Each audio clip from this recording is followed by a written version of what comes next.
पापा, मेरी शादी है और शादी लाइफ में एक ही बार होती है। क्या मैं अपनी शादी में अपने अरमान भी पूरे नहीं कर सकती हूँ, जो आप इतनी कंजूसी दिखा रहे हो?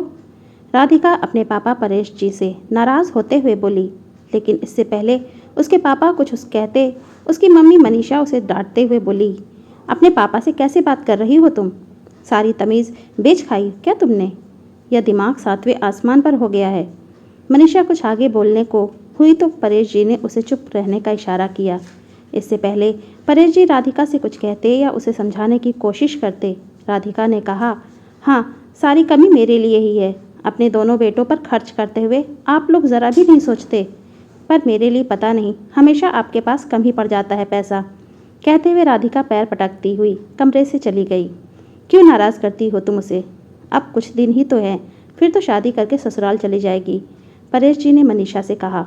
माना कि जल्दी ही शादी कर वो ससुराल चली जाएगी, लेकिन कम से कम इसे अपने पापा की हैसियत और मजबूरी को भी तो देखना चाहिए ना। और ऐसा कौन सा अनोखा खर्चा कर दिया हमने हमारे दोनों बेटों पर, जो उसे ऐसा लगता है कि वो हमेशा कमियों में रही है, जबकि सबसे ज़्यादा खर्चे वो ही करवाती है। अच्छा बाबा, अच्छा, अब तुम मत शुरू हो जाओ, शांति रखो, देखता हूँ मैं क्या कर सकता हूँ। कहकर परेश जी बिल्कुल चुप हो गए। ये देखकर मनीषा जी को बड़ा दुख हुआ। आखिर कैसी बेटी है उनकी, जिसे अपने ही माता पिता की परेशानियां नहीं दिख रही। शादी क्या पक्की हुई है, अपने आप को पता नहीं क्या समझने लगी है। अभी थोड़ी देर पहले तक तो घर का माहौल बिल्कुल सही था। परेश जी, मनीषा, उनके दोनों जुड़वा बेटे राहुल और विनय कमरे में बैठकर शादी के लेन देन पर डिस्कस कर रहे थे। तभी राधिका अंदर कमरे में आई और आते से ही बोली, अरे, मेरे बगैर कैसे डिस्कशन हो रहा है? मेरी शादी का जो भी सामान आएगा वो मैं खुद जाकर सेलेक्ट करूँगी। आप लोग अपनी मर्ज़ी से उठाकर कोई भी सामान मत दे देना। हाँ हाँ, ठीक है पापा, तुम्हारा सामान तुम खुद ही सिलेक्ट कर लेना, राहुल और विनय ने हंसते हुए कहा। तभी राधिका परेश जी से बोली, पापा, मुझे कार कौन सी दे रहे हो?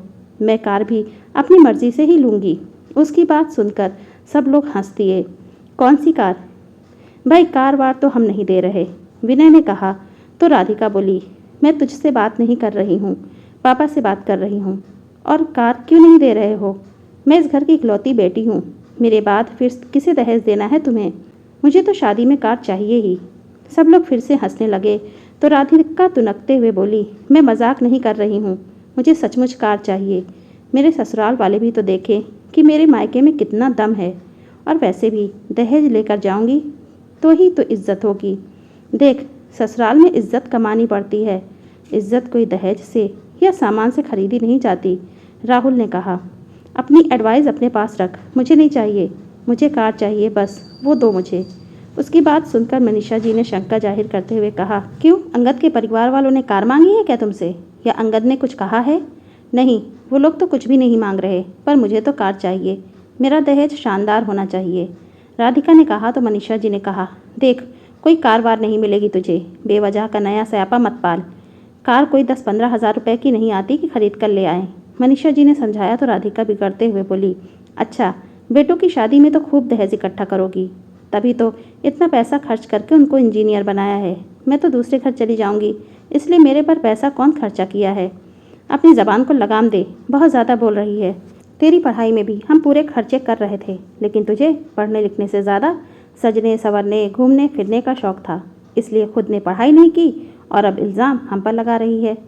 मनीषा जी ने डांटा तो परेश जी बीच में ही राधिका से बोले, देखो बेटा, हम मध्यम वर्गीय परिवार के लोग हैं, हमारी भी अपनी एक सीमाएं होती हैं। भला शादी में कार देने की हमारी तो हैसियत नहीं है, परेश जी ने कहा। तब राधिका नाराज़ हो गई और इतना कुछ सुनाकर चली गई। आखिर घर का माहौल तो बिगड़ ही गया था, तो अब सब लोग अपने अपने काम पर निकल गए। शाम को सब लोग खाना खाने बैठे तो राधिका कमरे से बाहर ही नहीं आई। मनीषा जी ने राधिका को आवाज़ दी तो वो अंदर कमरे से ही चिल्लाकर बोली, जब तक मेरी शादी के लिए कार नहीं खरीदोगे तब तक मैं खाना नहीं खाऊंगी।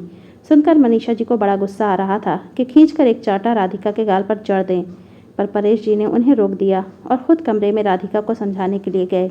राधिका, इतना ज़िद्दी होना अच्छी बात नहीं है, कार कोई सस्ती थोड़ी ना आती है जो तुम्हारी ज़िद पूरी कर दे। क्यों पापा, भाइयों को पढ़ाने के लिए भी तो इतना खर्चा किया था आपने, मैंने तो फिर भी इतनी पढ़ाई नहीं की, तो आपका वो खर्चा तो बचा ही है ना। अब आप ये सोच लो कि आप मेरी पढ़ाई के खर्चे को मेरी शादी के दहेज में इस्तेमाल कर रहे हो। मैं तो कार लेकर रहूँगी। राधिका ने बड़ी ही बेशर्मी से कहा, पर बेटा तू तो मेरी बेटी है, ज़रा सोच मैं इतना पैसा कहाँ से लाऊंगा। परेश जी ने अपनी मजबूरी जाहिर करते हुए कहा, पापा भाइयों को तो भी लोन लेकर पढ़ाया था, मुझे भी लोन लेकर कार दे दो। आखिर बराबरी का ज़माना है तो मुझे भी तो कहीं भाइयों के बराबर रखो। राधिका हर सवाल का जवाब ऐसे दे रही थी जैसे पहले से ही सब जवाब तैयार करके बैठी हो। परेश जी राधिका की तरफ हैरानी से देख रहे थे, फिर पता नहीं कुछ सोचकर बोले, ठीक है मुझे मंजूर है, मैं कल ही लोन के लिए अप्लाई कर देता हूँ, अब तो खाना खा ले। उनकी बात सुनकर राधिका खुश हो गई और खुशी खुशी बाहर आकर खाना खाने बैठ गई। उसे वहाँ देखकर मनीषा जी ने इशारे से परेश जी से पूछा, पर परेश जी ने उस समय चुप रहने का इशारा किया। पर वहाँ राधिका और परेश जी ने इस बारे में कोई बात नहीं की। पर राधिका की खुशी देखकर लग रहा था कि परेश जी इस बात के लिए तैयार हो गए, बस इसलिए मनीषा जी की धड़कनें ऊपर नीचे हो रही थी। खैर राधिका खाना खाकर अपने कमरे में चली गई। तब मनीषा जी ने पूछा, सच सच बताइए आप तैयार तो नहीं हो गए कार देने के लिए। परेश जी ने मनीषा जी की तरफ देखा और कहा, अब एक ही तो बेटी है, दे देते हैं कार, वो भी क्या याद रखेगी कि उसके पिता ने उसकी सारी इच्छाएं पूरी की थी। आप पागल तो नहीं हो गए हो? अपनी बेटी को समझाने की जगह आप उसके उगल जरूल बातों को बढ़ावा दे रहे हो। ऐसी जिद्दी स्वभाव के साथ ये ससुराल में कहाँ रह पाएगी? मनीषा जी बिगड़ते हुए बोली। तब परेश जी बोले, जब वो समझना ही नहीं चाह रही तो मैं क्या करूं? मुझे तो हैरानी इस बात की हो रही है कि मेरी बेटी मेरी मजबूरी तक नहीं समझ रही। पता नहीं हमारी परवरिश में कहाँ कमी रह गई। परेश जी ने कहा तो मनीषा जी उनके कंधे पर हाथ रखते हुए बोली, आप दिल छोटा क्यों करते हो जी? माता पिता तो अपने बच्चों को बेहतर परवरिश ही देते हैं, पर कभी कभी कुछ बच्चे परवरिश से भटक जाते हैं, पर उन्हें रास्ते पर भी तो लाया जा सकता है। हाँ, यही सोचकर मैंने हाँ कर दी है। परेश जी ने कहा तो मनीषा जी ने उदास होते हुए कहा, पर कैसे क्या होगा? एजुकेशन लोन जा रहा है, घर के खर्चे, अभी बेटों की जॉब भी 4 महीने पहले ही लगी है, सैलरी भी इतनी ज़्यादा नहीं है, शादी के लिए ही कर्जा ले रहे हैं हम, ऊपर से एक कार का खर्चा और। अरे तुम क्यों अपना बीपी हाई कर रही हो? मैंने कार दिलाने के लिए हाँ की है, दिलाई तो नहीं है, पर तुम लोग मेरा साथ दो तो वो खुद ही आगे होकर कार लेने से मना कर देगी। कैसे? परेश जी की बात सुनकर तीनों एक साथ बोल पड़े। परेश जी ने कहा, बस कल बताता हूँ। दूसरे दिन परेश जी सुबह नाश्ता वगैरह करके घर से रवाना हो गए। सुबह के गए हुए वो शाम को घर पहुँचे। घर पर आने के बाद चाय नाश्ता कर उन्होंने राधिका को बुलाया। राधिका बाहर आई तो परेश जी ने उसे अपने पास बिठाया और कहा, बेटा मैं लोन के बारे में पूछकर आ गया हूँ और सारी डिटेल्स भी निकलवा कर आ गया हूँ। बैंक वाले भी लोन देने को तैयार हो गए हैं। अब तेरी कार आने से कोई नहीं रोक सकता। वैसे भी कार आजकल फाइनेंस हो जाती है। परेश जी की बात सुनकर जहाँ राधिका बहुत खुश हो गई, वहीं मनीषा जी का चेहरा उतर गया। राहुल विनय भी तब तक आ चुके थे। वो लोग भी एक दूसरे की शक्ल देखने लगे। तब राधिका खुश होते हुए बोली, अरे वाह पापा, ये तो बड़ी खुशी की बात है। अब हम कौन सी कार लेंगे? मैं ये नेट पर सर्च कर लेती हूँ, जो सबसे सुंदर और अच्छा मॉडल होगा हम वही लेंगे। तो फिर पापा कार बुक करने कब चलेंगे? उसकी बात सुनकर परेश जी बोले, अरे बेटा रुक तो सही, कुछ फॉर्मेलिटीज़ भी तो हैं, तो कुछ पेपर्स भी चाहिए। अरे हाँ पापा, मैं तो खुशी के मारे भूल ही गई थी। वैसे कब तक हो पाएगा? राधिका ने परेश जी से सवाल किया तो परेश जी बोले, बेटा जल्दी ही हो जाएगा, बाकी सारे पेपर्स तो ठीक है, पर सैलरी स्टेटमेंट के लिए पहले तुम्हें एक अच्छी सी नौकरी ढूंढनी पड़ेगी। मुझे नौकरी ढूंढनी पड़ेगी? भला क्यों? कार भी तभी फाइनेंस होगी ना जब तू कुछ पे कर सकेगी। बेरोज़गार को कार फाइनेंस नहीं होती है, कुछ तो गारंटी होनी चाहिए ना। परेश जी ने उसे समझाते हुए कहा, पर भला कार मेरे नाम से फाइनेंस क्यों होगी? कार तो आप दे रहे हो ना पापा, ये तो मेरी शादी का गिफ्ट है। राधिका हैरान परेशान होते हुए बोली। तब परेश जी मुस्कुरा कर बोले, बेटा पहली बात तो ये कि गिफ्ट कभी भी जिद करके नहीं लिया जाता। हमारी तो यह गिफ्ट देने की हैसियत नहीं है, पर तुम कार जिद करके ले रही हो। और दूसरी और सबसे ज़रूरी बात, कल तुमने ही मुझे एडवाइस दी थी ना कि बेटों की इंजीनियरिंग की पढ़ाई में जितना खर्चा किया था उतना ही खर्चा आप मेरे दहेज में लगाओ। तो बेटा तुझे बता दूं कि इन दोनों की इंजीनियरिंग के लिए जो लोन लिया था उसकी किश्तें तुम्हारे भाई अब अपनी सैलरी से चुका रहे हैं, तो उसी तरह तुम्हारे लिए कार के लिए जो लोन लेना पड़ेगा वो तो तुम्हें ही चुकाना पड़ेगा ना। आखिर बराबरी का ज़माना है, हम तो बेटे बेटी में फ़र्क नहीं करते। पर पापा आप ऐसा कैसे कर सकते हो? राधिका नाराज़ होते हुए बोली, क्यों नहीं कर सकता बेटा?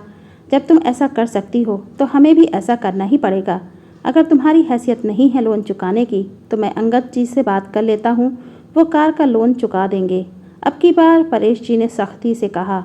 राधिका को कुछ समझ ही नहीं आया कि वो कहे तो क्या कहे। घर में कोई एक भी उसकी बात सुनने को तैयार नहीं था। आखिर खूब मुंह फुला लिया, खूब पैर पटक लिए, पर जब देखा कि अब कोई झुकने को तैयार नहीं है तो चुपचाप ही हर बात के लिए राज़ी हो गई, क्योंकि अब तो पापा भी कह चुके थे कि वो अंगद से इस बारे में बात कर लेंगे। आखिर शुरुआत में ही ससुराल में इम्प्रेशन ख़राब हो गया तो ज़िंदगी भर के ताने तैयार हो जाएंगे, और यहाँ मायके में तो कोई उसकी सुनने वाला भी नहीं है।